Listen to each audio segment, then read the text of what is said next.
বিষাক্ত সাপের কামড়ে গুরুতর অসুস্থ হলো এক যুবক। বিষাক্ত সাপটিকে ধরে হাসপাতালে নিয়ে এলো অসুস্থ যুবক। হ্যাঁ, ঠিকই শুনেছেন, সাপ নিয়েই হাজির অসুস্থ যুবক। বুধবার রাতেই বাড়িতে মশারি টাঙানোর সময় বিষাক্ত কেউ একটা সাপের কামড়ে গুরুতর অসুস্থ হয়ে পড়ে এক যুবক। তারপরে জানা যায় বিষাক্ত সাপটি কেউটে তাকে ধরে জখম অবস্থায় যুবক উপস্থিত হয় ক্যানিং মহকুমা হাসপাতালে। অবশ্য সাপটিকে তৎক্ষণাৎ যুবককে কামড়ানোর সাথে সাথে যুবকের পরিবারের লোকজনরা সাপটিকে মেরে ফেলে। বিষাক্ত সাপ নিয়ে হাসপাতালে উপস্থিত হতেই হাসপাতালে কর্তব্যরত চিকিৎসকরা চমকে ওঠে। হাসপাতালে থাকা অন্যান্য রোগীরা এরপরে সাপটিকে দেখে একটি শুরু করে হাসপাতালে চিকিৎসা শুরু হয়। এমনই ঘটনা ঘটেছে বুধবার রাতে ক্যানিং এর কুমড়োখালী গ্রামে। গুরুতর অসুস্থ এই যুবকের নাম পালান সর্দার। স্থানীয় সূত্রে জানা যায় প্রতিদিনের মতনই খাওয়া দাওয়া করে ঘুমানোর জন্য মশারি টাঙাতে যাচ্ছিলেন। অসতর্কভাবে বিষাক্ত একটা সাপ কামড়ে দিয়ে পালিয়ে যায়। সাপের কামড়ে চিৎকার শুরু করে পালান। পরিবারের সদস্যরা তড়িঘড়ি তাকে খুঁজতে শুরু করে। সাপটিকে দেখতে পেয়ে তৎক্ষণাৎ মেরে ফেলে। মৃত সাপটিকে সঙ্গে নিয়ে ক্যানিং মহকুমা হাসপাতালে চলে যায়। ক্যানিং মহকুমা হাসপাতালে পালানো ওই বিষাক্ত কেউটে সাপটিকে নিয়ে আসে। পরিবারের লোকজনরাও তাকে নিয়ে আসে।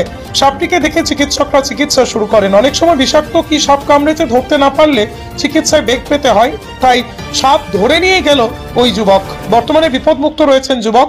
চিকিৎসক সমরেন্দ্রনাথ রায় তিনি জানান, বাচ্চা কেউটে সাপ বলে ভয়ের কোনো কারণ নেই। বিষয়টা ভুল ভাবা, কারণ বাচ্চা হোক আর যাই হোক সাপের বিষ তেমনই থাকে যেমন সব সময় থাকে। 15 মিলিগ্রাম একটি পূর্ণ মানুষকে মারার জন্য যথেষ্ট। একটা পূর্ণ কেউটে সাপের বিষ থলিতে 250 থেকে 400 মিলিগ্রাম বিষ থাকতে পারে।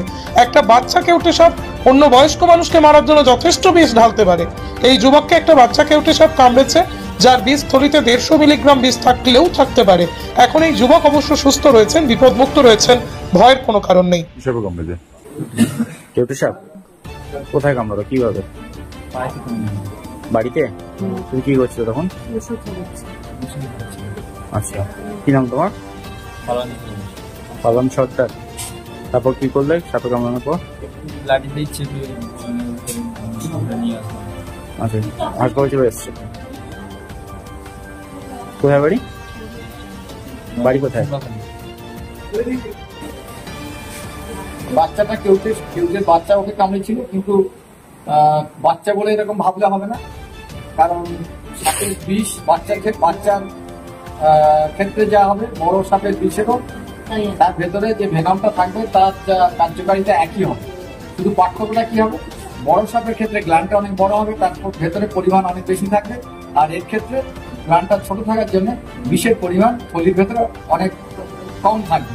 কিন্তু দুজনেরই লিথাল ডোজ এই কেউটির ক্ষেত্রে 15 মিলিগ্রাম অর্থাৎ 15 মিলিগ্রাম হচ্ছে একটা লিথাল ডোজ, যার অ্যামাউন্ট যদি ঠিক মতো মানুষের শরীরে দিতে পারে তাহলে একজন পূর্ণবয়স্ক মানুষ সেই ডোজেই কিন্তু মারা যাবে।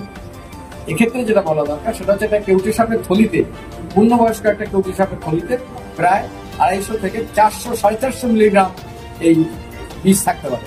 অর্থাৎ 15 মিলিগ্রাম বিষে একজন মানুষ মারা যায়, অথচ একটা পূর্ণবয়স্ক কেউটের গ্ল্যান্ডে কিন্তু কতটা পরিমাণে থাকতে পারে, মানে একসঙ্গে 20টা মানুষকে এসে কামড়ালেও কিন্তু মারা যেতে পারে। আমি দেখেছি এরকম 2জন 3জন 4জনকে কামড়েছে একসঙ্গে, সেসব রুগী আমাদের হাসপাতালে এসেছে। এক্ষেত্রে যেটা হচ্ছে ছোট কেউটি কামড়ালেও তার আমার যেটা ধারণা ওই কেউটির যে ভেনাম ছিল সেই ভেনামটা কিন্তু কমপক্ষে 150 মিলিগ্রাম ছিল তার ভেনাম গ্ল্যান্ডে। অর্থাৎ ওকে যদি 15 মিলিগ্রাম বিষ দিতে পারে, যে বিষটা কিন্তু এনাফ ওকে অসুবিধার মধ্যে ফেলাচ্ছে। আমাদের হাসপাতালে এসেছে, চিকিৎসা চলছে, ওকে এডিএস দেওয়া হচ্ছে। আর আমার মনে হয় না এখন আর কোনো ভয় পাওয়ার কিছু আছে, কারণ কেউটে সাপে কামড়ালে বিষের যে তাৎক্ষণিক ক্রিয়া হয় দ্রুততার সাথে যদি এডিএস প্রয়োগ করা হয় তাহলে বিষে বিষক্ষয় হয় এবং বিষের কার্যকারিতা পূর্ণ মাত্রায় নষ্ট হয়ে যায়। কতগুলো এডিএস দেওয়া যাবে?